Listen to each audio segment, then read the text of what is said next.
I still remember Pastor Andre that the seaside, beautiful sea, and then there are boat or ship.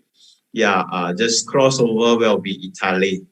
And Albania is also a place that God loves, and God is going to do wonderful things. 上帝要做一些美妙的事。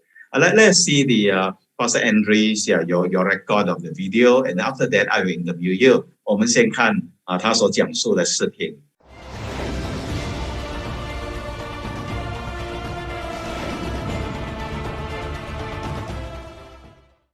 Hello, I'm Andre Tabaco. I am pastor of the Light of the World Church here in Albania.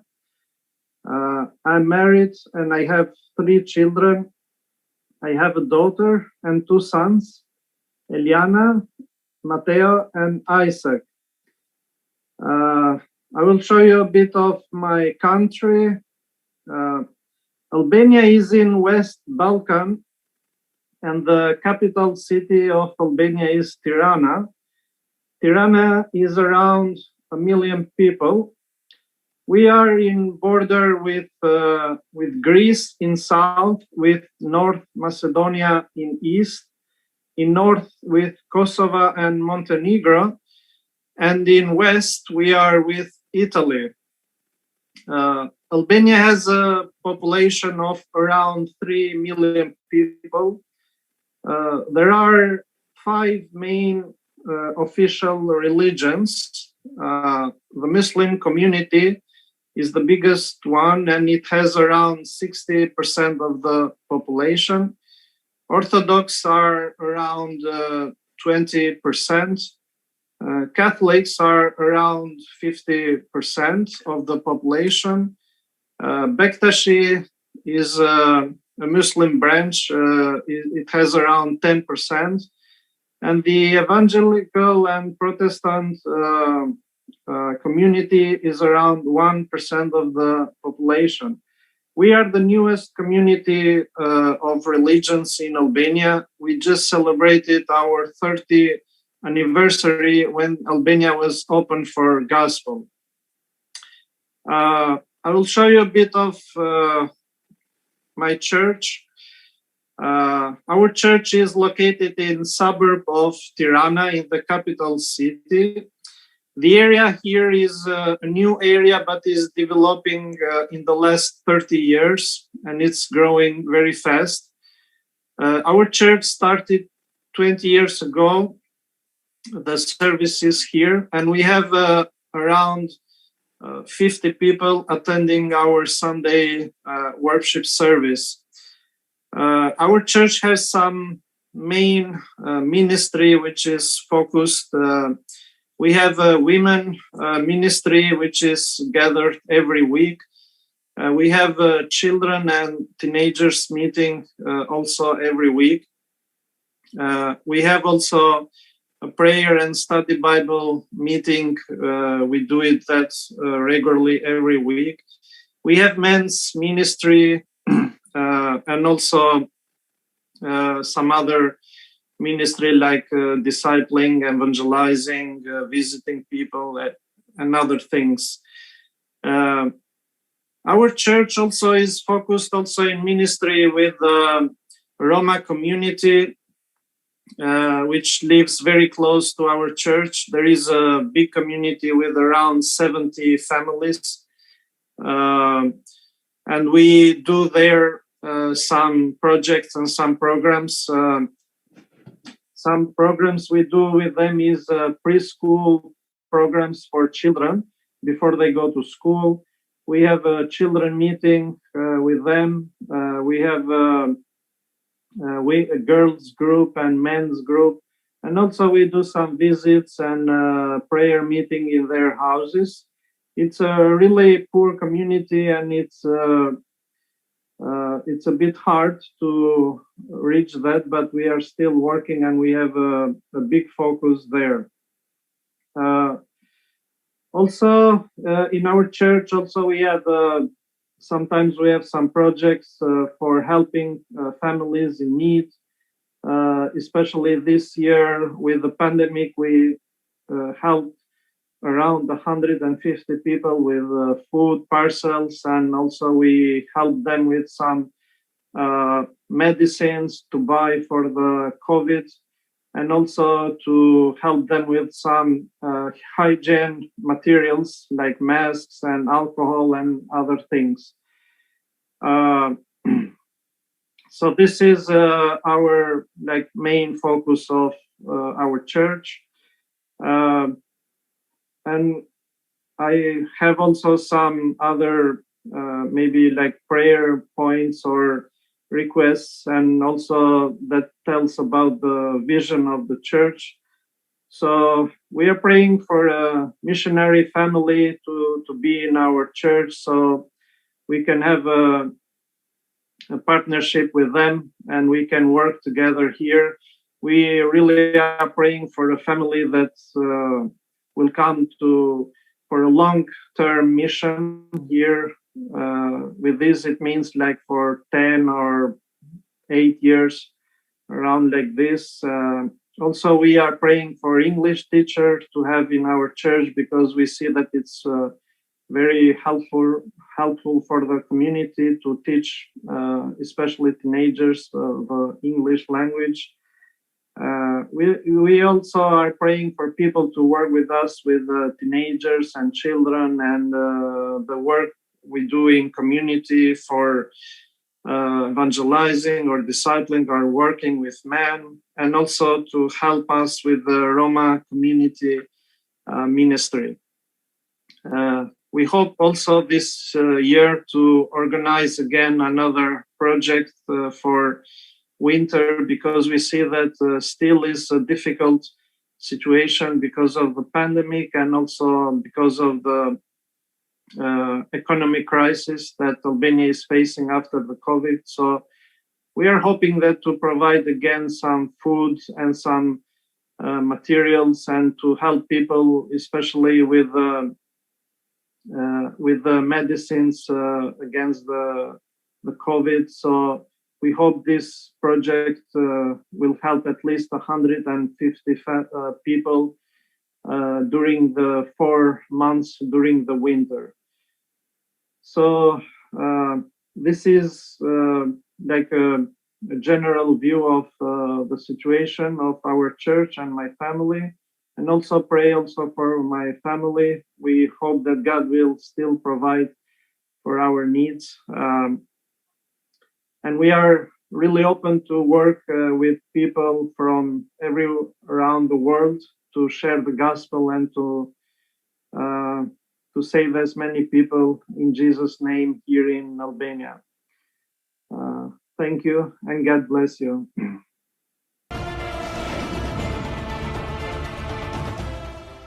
这个分享让我们能够了解好多有关于阿尔巴尼亚这一些国家同工分享，在后面都有一些建议，如果要一起搭配的话，那么也有一些建议，我们可以怎么样为他们祷告and we appreciate our co-workers to share and let us know more about your people and the church and also the country, and also the possibility of partnership, what the needs are, and also what are the things that Chinese churches around the world can partner with them for short term, for long term.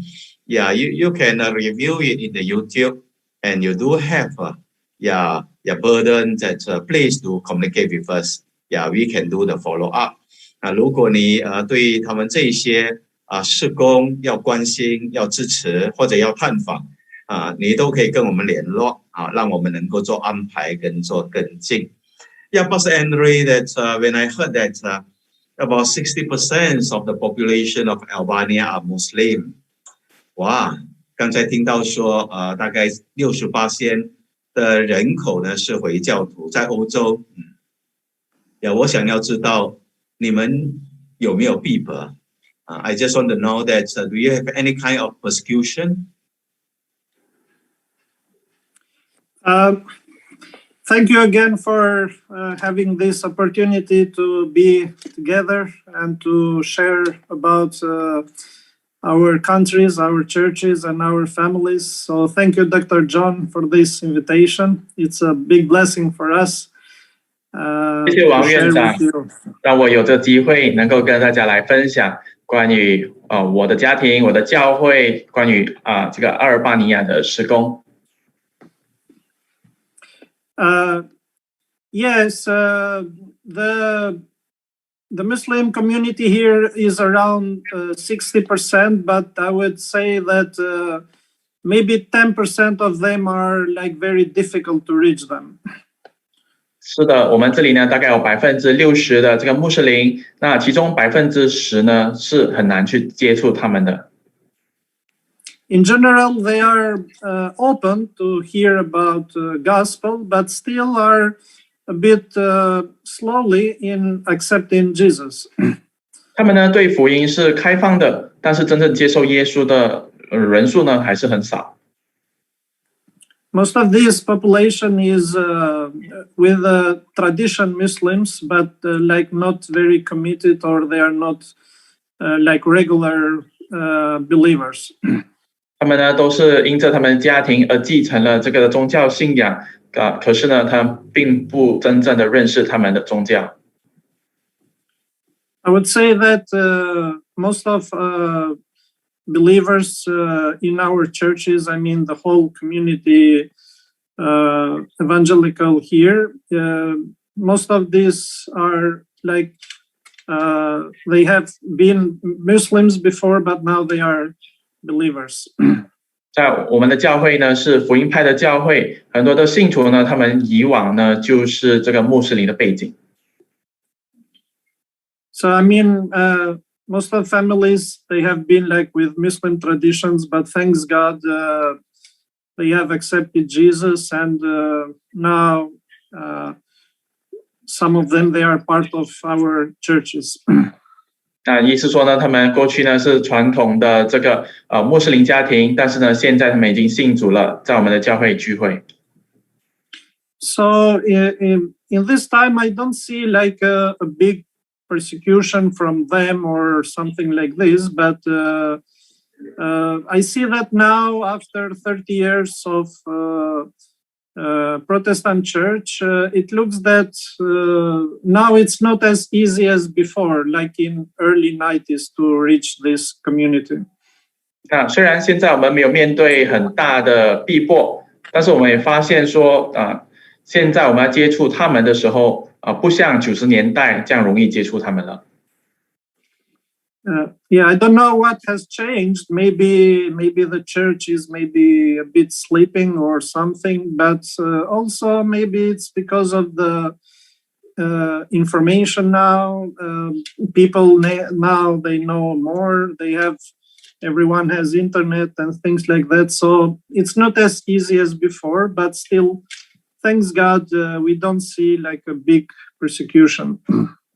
那其实我不知道那个改变的原因是什么呢？可能是教会在睡觉，或者是因着他们接受的资讯很方便，透过网络可以知道很多东西，所以有一点的不一样，就是现在要接触他们跟以往要接触他们来得困难了一点。Wow, that is something new to us. That yeah, although 60% of the population are Muslim, 10 are hard. But 50% are not too hard. 这个对我们来说也是一个新的学习。虽然60%的人口是回教徒，10%是很硬的，但是另外50%没那么硬，还愿意听虽然不容易相信，但是这个已经是让我们在很多回教国家里边的情况来看的话看到一个机会。So the harvest is plentiful, but the workers are few. 那么庄稼实在多工人实在少。And maybe you can let us know that it is not easy at all. Okay, in a Muslim majority place, it's not easy. Yeah, but how are you doing church planting in such a place? How are you doing? 你是怎么样做植堂建立教会？很难，但是你们有没有做？是怎么做？ There are many different ways. In the early 90s, for example, when Albania was open for gospel, church planting was easier. 在90年代初的时候，阿尔巴尼亚像这个福音开放，那个时候要做植堂是容易一点。In that time, you can do some evangelizing in the street, and maybe after a few days, you can have a building and you can start the church. 那个时候呢，你可以做街头布道，然后几天过后呢，你可能就可以开始有教堂，可以开始聚会了。But now, church planting it's not as easy as before because now we need more finances, more people, more materials. 但是呢，现在要做这个植堂的运动呢，不那么容易，因为我们需要很多的这个人力、财力资源。Mostly now, church planting works maybe in two ways, I would say, through maybe some social projects that maybe a church or a couple of missionary, like they will start in an area. So they will maybe start with some social projects like maybe foreign languages or helping the community with food or something, or maybe with some medicine training or things like that. 那要做植堂运动呢，通常有两种方式，其中一种呢，就是透过这个的社会关怀，像比如说有宣教士，他们开展了社会关怀的工作，比如说这个一些的培训，提供这个食物的帮助，然后去给他们的教育等等不同的工作。Or there is also another way. For example, sometimes you can start a church here, like with if you are a group of people, around 10 people, and you can go in an area and do some evangelizing, doing first some friendship with people, and then you can try to like rent a place or buy a place somewhere, and you can start a service. 另一种方式呢，就是你可以聚集大概10个基督徒，然后去到一个地方，就开始做布道，开始在那边聚会，开始跟他们做朋友，甚至租地方，然后就有你的教会就在那边开始了。But as I said before, now it looks that people are like not very interested. It looks that the internet, the technology has made people like more closed. You know, you see people only with phones, and you see people only closed in their houses. You don't see a lot of people around to meet. 那就像刚才我说的，现在比较艰难，因为可能很多时候呢，人们都住在家里面，然后只是透过网络去得到更多的资讯，就是关在家里面没有出来。So I think we should come back to the old ways, maybe like praying more and trusting that God will change people's hearts. So I think in sometimes the old ways maybe works better. 那可能是要用回旧的方法，就是什么呢？就是为他们祷告，因为祷告的时候能够帮助到他们。That is amazing. Yeah, 谢谢你分享。And I believe that maybe some of us, have heard the calling. Okay, 或许我们当中有一些人已经听到了呼召大家看到他这样就说你来吧，Come. Okay,